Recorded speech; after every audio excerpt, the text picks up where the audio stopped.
Hi, welcome. My name is Cathy Neptune, and welcome to my kitchen. I'm going to give you tips, tools, and recipes to make your time in the kitchen fun, fast, and fabulous. So we've had quite a year here, and I want to kind of celebrate or help you get through the holiday hangover. So we're going to do holiday hangover help. And not to be confused with food and beverage, which we've all indulged in, I'm sure, during the holidays. But also, it's been a little bit different this year. And I want to help you take care of yourself because it's time. So this is kind of comfort food that we're doing tonight. And maybe it'll bring back memories for you because this is what I thought of when I was thinking of the holidays, the people who aren't with us anymore, and the memories that my mother made around the dinner table. So we're going to do an old-fashioned, comforting shepherd's pie, just to treat yourself and do something easy but brings back memories, hopefully. Or maybe for you it's something new to try with a few little ideas along the way to help you make it your own, and you can certainly do that. And then we're going to make a wonderful, healthy, kind of healthy pear salad with some interesting components to it.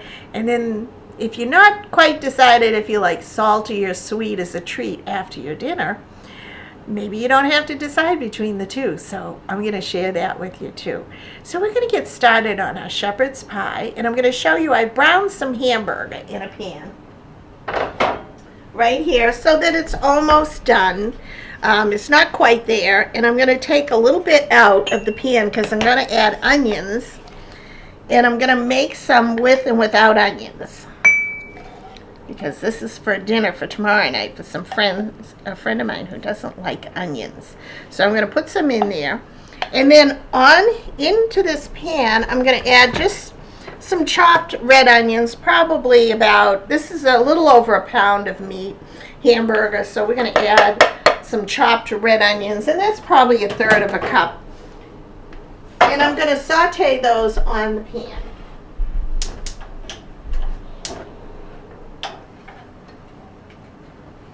And these are all going to be cooked together, and they're all going to go in the same casserole dish. So I have my oven preheating at 375, and I have some mashed potatoes. And I'm going to put some in a bowl because my friend doesn't like onions in there as well. So we're going to put some in here. And then in our pan, I wanted to show you what I did. I'm making some kind of homemade gravy. Can you see what I do? Every gravy has a thickening agent. And this is a roux, which is just equal parts of butter and flour. And I cooked it in a pan, and I would describe that as a peanut butter color so that it looks like peanut butter. And this takes about half an hour or so.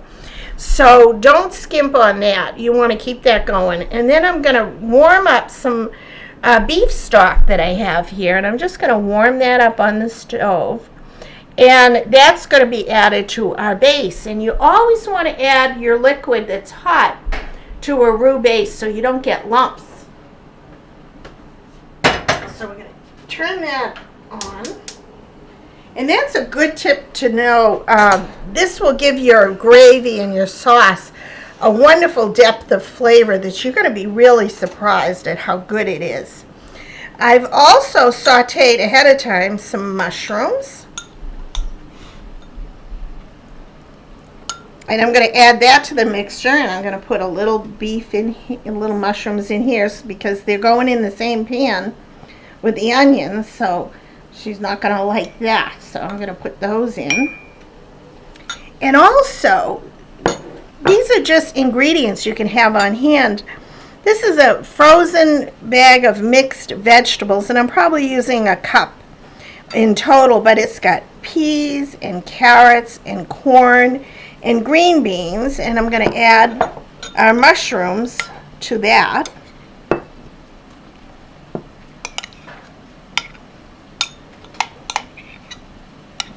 These are good to do ahead of time. And you can do these ingredients all together, even the night before if you were doing them for a dinner.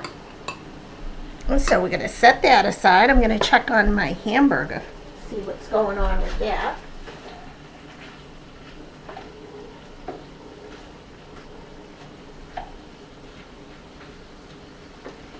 we're going to put all of this in together into one little cast iron pan. How cute is this? And this would serve 2 people. And that's going into the oven. And I'm going to add, because we have the hamburger, it's not very much ketchup, but it's just enough to give it a depth of flavor in with the hamburger, because I think hamburger and ketchup goes so well together. So I'm going to add this to our pan in the hamburger that's cooking.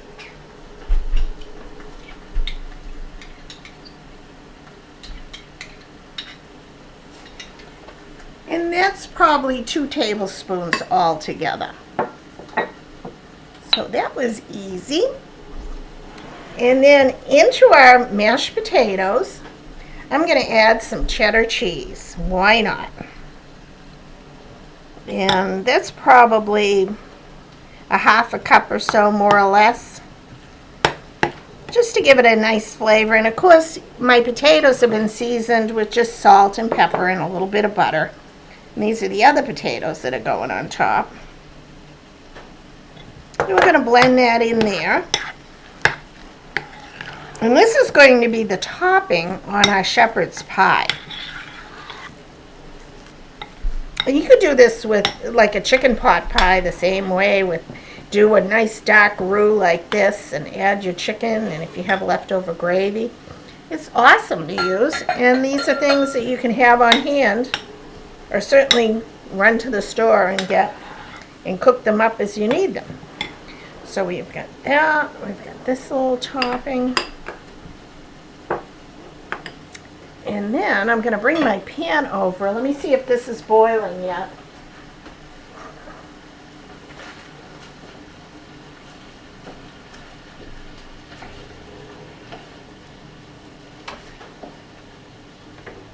And I'm going to add these peas and carrots. Let me show you how this is going. I'll bring this over. And we're just softening the onions right now because this is all going to bake inside the oven. And I'm going to toss in our vegetables and our wonderfully flavored mushrooms. And you can kind of eyeball it. I think I'm going to use the whole amount. Look at how colorful that is. That's a nice collection of vegetables. And you can certainly do this, as I mentioned, to the taste of your family. If they don't like peas or green beans, just do carrots and corn. But it just looks so nice when it's all together like this. And except for thickening the gravy, that's all there is to it. So this is easy to do.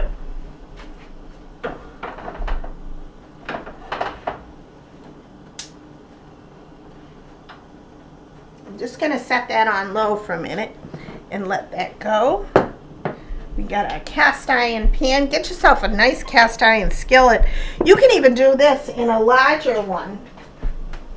If you have a cast iron skillet like this, these are great to have in your kitchen. And a little tool time tip for you is you never use soap and water or wash your cast iron skillets.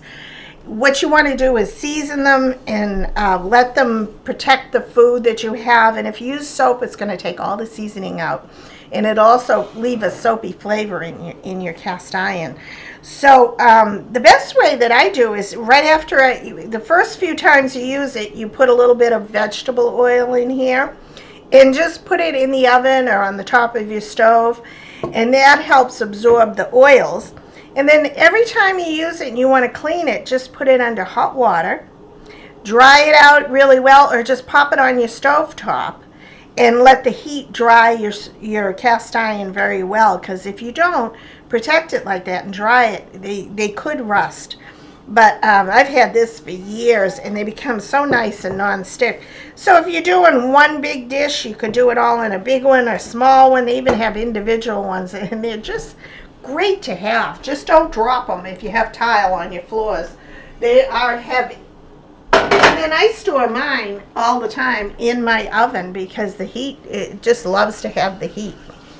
So we're going to take this and see if our stock is warm. It is fairly warm. And we're going to pour our beef stock into our roux slowly as not to cause any lumps. And this is going to be a wonderful gravy for our pie.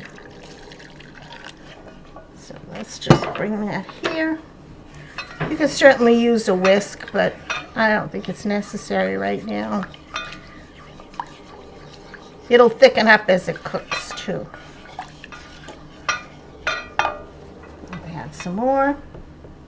We've got quite a bit of beef mixture in the pie. So I'm going to just put this back on the stove for a minute or so until it thickens. And when we come back, we can assemble everything. So we'll be right back. Hi, welcome back. I want to show you our thickened gravy. And you just want to bring that up to temp. And remember, that has our beautiful roux that we browned. And look at what it does to the color. It just adds a nice richness. And that's our blended, our mixture of vegetables that were frozen that we put in with our browned hamburger and a little bit of onion. So we're just going to put that on top. And I wanted to show you too that you can do individual ones. They look so pretty. They make a nice presentation. And we're going to put that over there. Let's use all of this on top. And I'm going to bake it on a cookie sheet so you don't get any drippage on top. And then to our potatoes, I added in an egg and just mixed it up so they'd be nice and fluffy. And I thought for color, we're going to add in some green onions, which is why I separated these out earlier so they would have no onions on that batch. And then I'm going to grab a spoon and I'm going to put these on top of this pie. And you just want to dollop it, and we're going to put these in the oven to brown. And you can see why I put this on a cookie sheet, so that any spillage will go onto the cookie sheet. That's important. You don't want a fire in your house.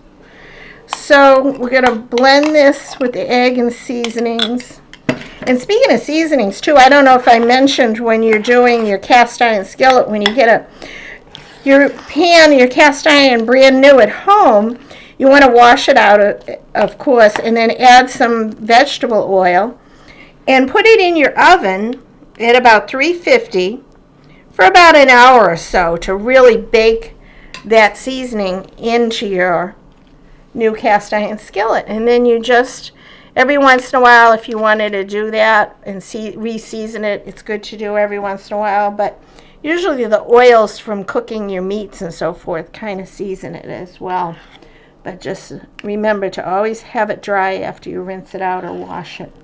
So I'm just putting little globs, if you will, of these beautiful mashed potatoes that have a beaten egg in them on top of your shepherd's pie. And this reheats very well too. You just need to pop it in the oven. And we have it, the oven again at 375. I'm going to bake it till it just warms through, because remember, we browned our beef and all the meats that we have in there. So there's really nothing too much that you have to do to cook it. I just want to use all of this. And you all know how to make mashed potatoes. And remember, you can email me if you'd like the exact recipe and measurements, and also resources for some of these wonderful tools for your kitchen. So we're going to pop this. Look at how pretty that is. That looks like a little wreath on the top. On a cold winter day, this is a nice dinner to have.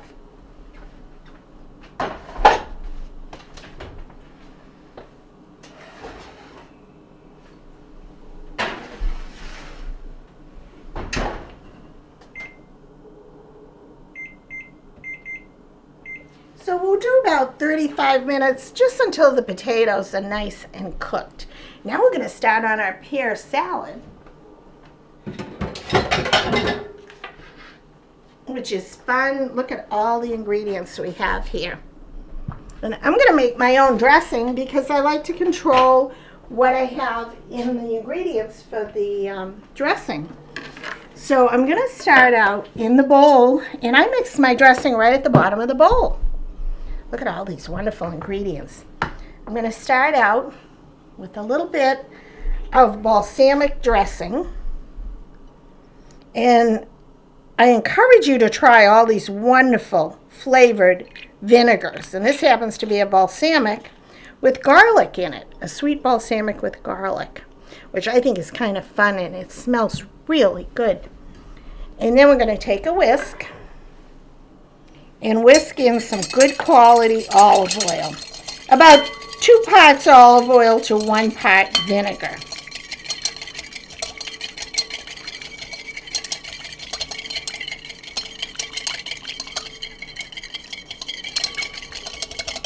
Oh, I love the smells of fresh, good olive oil. A little pinch of salt. It brings out the flavor and the sweetness. And look what I'm going to do with that dressing. This is maple syrup. And we have just about this amount of dressing, probably enough to serve 2 people, 2 to 4 people. And I'm going to add just probably a teaspoon of real maple syrup, just to bring out the sweetness of the pears. So I'll set that aside. Look at how it emulsifies. That is going to be good. Then we're going to take, I love romaine lettuce. I'm going to get a bigger knife, I think. Romaine is a pretty sturdy leaf lettuce, and I've washed it and dried it really well, but it holds up to these flavors, I think. You don't want a light frisee or a light salad like that. Save that for the summer months. But in the winter, you want a nice, hearty green. Look at how beautiful those colors are. So we're going to put that in. And I would do this at the last minute. So put that there. And then a nice pear. And this, I think, is a Bartlett pear. And we're going to cut this in half. And it's nice and ripe. Buy them ahead of time and leave them on your counter because you want them to get nice and soft. Because at the store, sometimes they're not to their full ripeness. So we're going to cut those. Just so you don't get the seeds inside. And again, I would do this at the last minute so your pears don't turn brown. So while your little shepherd's pies are cooking, this is a great time to assemble all your salad ingredients. And you can do slices. You know what? Slices may look pretty. Let's do slices.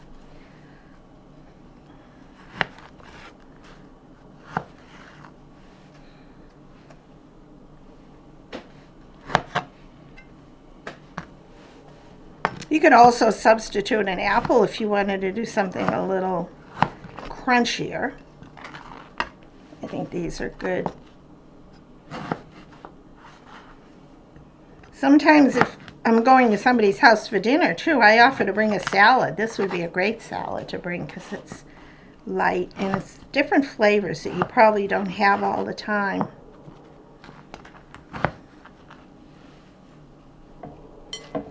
So that's 1 whole pear. Look at how much that makes. That's beautiful. Color-wise, that's looking pretty good. And then I've sliced up some beautiful red onions. I'm going for color here like I always do. I think of color and how it's going to look. And I sliced them very thinly so you don't get a big bite of just red onion. And we're going to put those all over the top. Very nice. And then you can always serve your blue cheese in here or serve it on the side for those who might not like blue cheese, but who wouldn't like blue cheese? This is good. So put that. Now we'll put the whole thing. And then as a little treat, I'm going to toss this first so we get bring up the dressing from the bottom.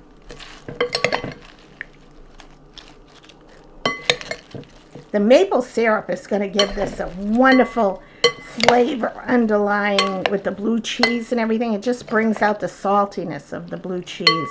It's going to be nice. And then look what I made here. These are candied walnuts, and you can buy them, but I just whipped up an egg white and put in a little bit of cinnamon and a tad bit of sugar, and I roasted them on a pan in the oven for about 20 minutes.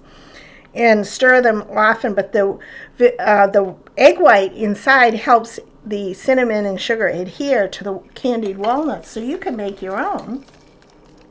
And we're going to put those right on top. That is a lovely winter salad. You're going to really enjoy that. And it's going to go really well with the beef. The blue cheese somehow really brings out the flavor of the beef in the shepherd's pie.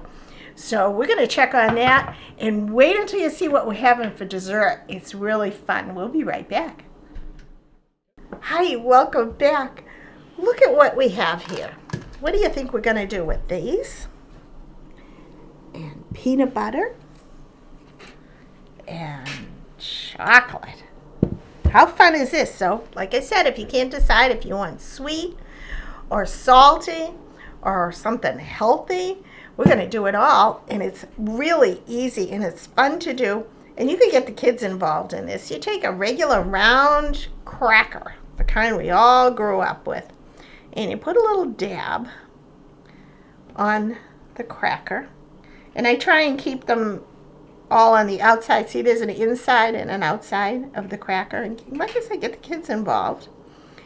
And I've chilled my little dish. I have a little dish under here. And I did these ahead of time, but I wanted you to see how I did them, because we're going to dip these in the chocolate, and so the chocolate doesn't spread out too much. If you chill your platter, it'll kind of set up instantly when you dip them in the chocolate. So we're going to take one that's kind of cool in the refrigerator, and we're going to put it in there, and I find it works good with a fork. I'm going to take a little bit of the chocolate off the bottom and set it on the plate. And then, look at, I mean, that looks beautiful like that. But it doesn't have to be perfect on the top, because you know what this is? We're sprinkling on. This is white chocolate. And you know how I did this? I put it in a cheese grater, in the ones that you grind like this. And I grated the white chocolate chips in with the cheese grater, and they come out perfect. So we're going to do another one. I think I like this with using the forks.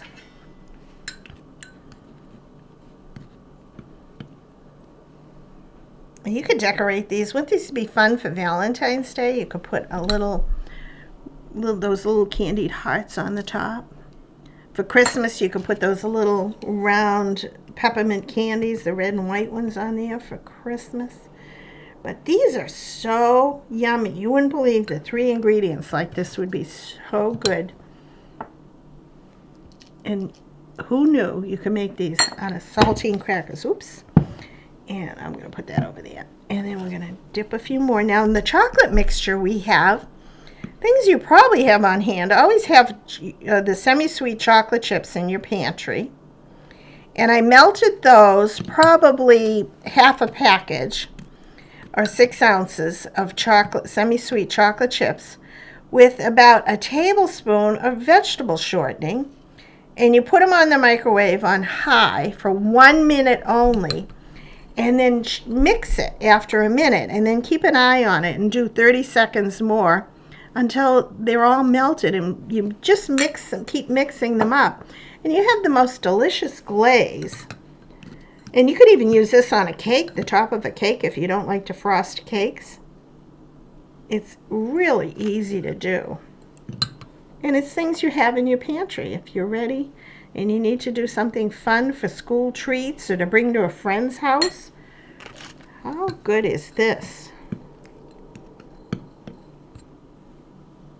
And you know they're small enough, so you have single servings, and they fit perfectly on your nightstand. So when you want a little snack or a little treat, you're good to go. And you can do as many as you want. We have plenty of chocolate left.